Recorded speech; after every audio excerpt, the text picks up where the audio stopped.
আজকে মাপের প্রধান আলোচ্য বাংলাদেশের বক্তৃতা জগতে উজ্জ্বল জ্যোতিষ্ক আল্লামা সাদিকুর রহমান আজহারী এসে গেছে।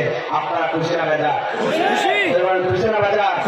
উপস্থিতি আমার অত্যন্ত শ্রদ্ধ বড় ভাই এলাকার বীর সর্দার মুস্তাফিজ ভাই প্রায় 6 মাস ধরে তারপরে ভাই প্রতিদিন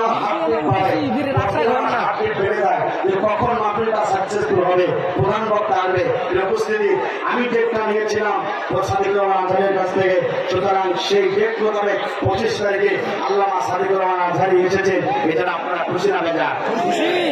খুশি না বেজা? খুশি আল্লাহ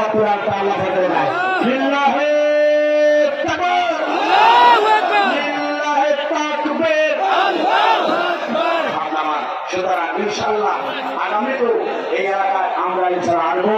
আপনারা আমার জন্য দোয়া করবেন। ইউটিউবে মাওলানা রবিউল ইসলাম খুলনা দেখলে আমার অসংখ্য আলোচনা আছে, ওখানে আমার আলোচনা পর্যন্ত দেওয়া আছে।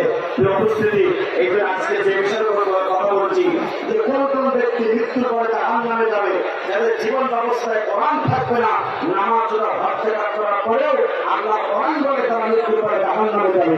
কথা বলুন ঠিক না রে? ঠিক। দ্বিতীয় নম্বর পয়েন্ট হলো যারা এই দুনিয়াতে নিরপরাধ মানুষগুলোকে তারা জুলুম করবে, সোনার 42 নম্বর আল্লাহ পাক বলেছে মৃত্যুর পরে ওই ব্যক্তিরা জাহান্নামে যাবে। কথা বলুন ঠিক না রে? ঠিক।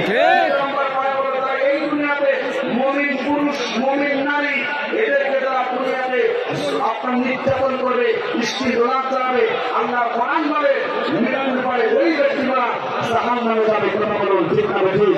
সুতরাং উপস্থিতি